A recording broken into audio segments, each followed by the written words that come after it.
নমস্কার। আমি তো দীর্ঘদিন জেমোলজি বা জেমস্টোনস নিয়ে আলোচনা করেছি, সাথে অরা বিষয়ে কিছু কিছু আলোচনা করেছি। আজকের যে নতুন একটি টপিক আমি শুরু করছি, হয়তো একটু সাময়িক দীর্ঘ হতে পারে এই ভিডিও, তবে এটি আমাদের জীবনের খুবই খুবই গুরুত্বপূর্ণ একটি অধ্যায় আপনার কাছে উপস্থিত করতে চলেছি। কখনো কখনো দেখবেন আমাদের শরীর ঠিক থাকলেও আমাদের ভেতর থেকে মনে হয় কুছ তো হুয়া হ্যায়, কেমন একটা আনইজিনেস আমাদের মধ্যে কাজ করে, অথচ তার কোনো ক্লিয়ার রিজন আমরা খুঁজে পাই না। বা কখনো কখনো দেখবেন আমরা অকারণেই ডিমোটিভেটেড হয়ে পড়ি। আমাদের কেমন যেন একটা মনের মধ্যে দুঃখ, হতাশা আমাদেরকে ঢেকে ফেলে। আদত বাস্তব কোনো কারণ আমাদের সামনে থাকে না। আসলে এর গভীরের প্রবলেমটা সবসময় ভিজিবল হয় না। कभी कभी जो दिखाई नहीं देता वही सबसे ज्यादा महसूस होता है। मेरा काम है पैटर्न को समझाना, इम्बैलेंस को आइडेंटिफाई करना, इम्बैलेंस का आइडेंटिफाई करा और आपको अपने ही एनर्जी सिस्टम को बेहतर तरीके से अंडरस्टैंड करने में गाइड करना। আর এখান থেকে আসে আমাদের সেই interesting concept energy restoration and aura healing. আসুন এই বিষয় নিয়ে আমি একটু বিশদে আলোচনায় যাই। আমাদের শরীরকে বেষ্টন করে যে এনার্জি ফিল্ড থাকে, অর্থাৎ ইলেকট্রোম্যাগনেটিক ফিল্ড, বা অন্য ভাষায় বলা যেতে পারে সাবটেল এনার্জি ফিল্ড, অর্থাৎ সূক্ষ্ম শক্তি ক্ষেত্র, যেটি আমাদের পরিবেষ্টিত করে থাকে, এটি আপনার অরা। এনার্জি ওয়ার্ক ট্র্যাডিশন অনুযায়ী এই ফিল্ডকে একটি ডাইনামিক সিস্টেম হিসেবে দেখা হয়, অর্থাৎ এটি সবসময় একই রকম থাকে না। আমাদের emotional state, mental activity, stress, environment এবং লাইফ এক্সপিরিয়েন্সের সাথে এনার্জি প্যাটার্নেরও পরিবর্তন হয়। অনেকে বলেন অরা রিডিং বলতে বিভিন্ন কালার অর্থাৎ বর্ণের ছটাকে দেখা। আসলে বিষয়টি কিন্তু এত সহজ বা ছোট না। অধিকাংশ অরা রিডারদের দেখা যায় তারা বিভিন্ন কালারের কথাই বারবার করে বলে থাকেন।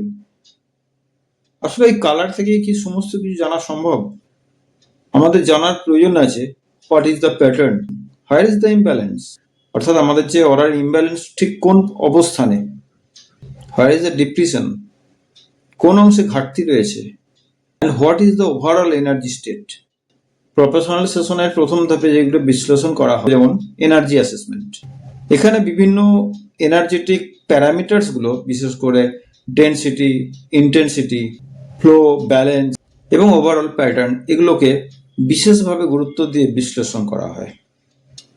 এর পাশাপাশি ক্লায়েন্টের বিভিন্ন এক্সপিরিয়েন্সকেও ডিপলি জানার বা বোঝার চেষ্টা করা হয়, কারণ এটি শুধু এনার্জেটিক অবজারভেশনের উপর ভিত্তি করে ইন্টারপ্রিটেশন করার না। ক্লায়েন্ট কি অনুভব করছেন, তার ইমোশনাল স্টেট, তার লাইফস্টাইল কেমন এবং বিহেভিয়ারাল প্যাটার্ন কোনো পরিবর্তন আছে কি না, এইসব কনটেক্সটের মধ্যে পুরো প্যাটার্নটা আন্ডারস্ট্যান্ড করা হয়। এরপরে যে প্যাটার্ন সেটি হচ্ছে ক্লিয়ারিং। যে এরিয়াতে এনার্জি কনজেস্টেড, ডিস্টার্বড বা স্ট্যাগন্যান্ট মনে করা হয়, সেখানে নির্দিষ্ট ক্লিয়ারিং প্রসেস বা ক্লিয়ারিং টেকনিক্স ব্যবহার করা হয়। এর উদ্দেশ্য হলো পারসিভড এনার্জেটিক ডিসব্যালেন্সের সঙ্গে কাজ করা এবং একটি ক্লিয়ারার এনার্জেটিক স্টেটের দিকে ক্রমশ এগিয়ে যাওয়া। এরপরে আছে ব্যালেন্সিং। এখানেও ভীষণ একটি ইম্পর্টেন্ট প্রিন্সিপাল রয়েছে। একটি ব্যালেন্স সিস্টেমের জন্য শুধুমাত্র এনার্জির কোয়ান্টিটি না, বরং তার ফ্লো, ডিস্ট্রিবিউশন এবং রেগুলেশন, ইকুয়ালিটি খুবই গুরুত্বপূর্ণ। তাই ব্যালেন্সিং এর লক্ষ্য সবসময় এনার্জি ইনক্রিজ করা না, বরং এনার্জির ফ্লো এবং ডিস্ট্রিবিউশনকে একটি মোর হারমোনাস প্যাটার্নের দিকে এগিয়ে নিয়ে যাওয়া। এরপরে আছে আমাদের খুবই গুরুত্বপূর্ণ বিষয়, সেটি হচ্ছে এনার্জি রেস্টোরেশন, যেখানে ডিপ্লিটেড বা লো এনার্জি প্যাটার্নকে পারসিভ করা হয়। সেখানে রেস্টোরেশন পদ্ধতির মাধ্যমে ব্যালেন্স, স্টেবিলিটি এবং ভাইটালিটির দিকে কাজ করা হয়। আর সর্বশেষ সেটা হলো গ্রাউন্ডিং অ্যান্ড স্টেবিলাইজেশন। একটি মিনিংফুল সেশনের উদ্দেশ্য কিছুক্ষণের মধ্যে এনার্জেটিক এক্সপিরিয়েন্স তৈরি করা না, বরং লক্ষ্য হলো গ্রাউন্ডেড থাকা, স্টেবল থাকা এবং নিজের ইন্টারনাল স্টেট সম্পর্কে আরো হওয়া। তাই আমার কাছে অরা হিলিং মানেই শুধু এনার্জি দেওয়া না, অ্যাসেসমেন্ট, ক্লিয়ারিং, ব্যালেন্সিং, রেস্টোরেশন এবং গ্রাউন্ডিং, এটা একটা স্ট্রাকচার প্রসেস। এর মধ্যে আরেকটি খুবই গুরুত্বপূর্ণ বিষয় হলো এভরি ইন্ডিভিজুয়াল ইজ ডিফারেন্ট। একজন মানুষের এনার্জেটিক প্যাটার্ন আরেকজনের সাথে কখনো এক হয় না।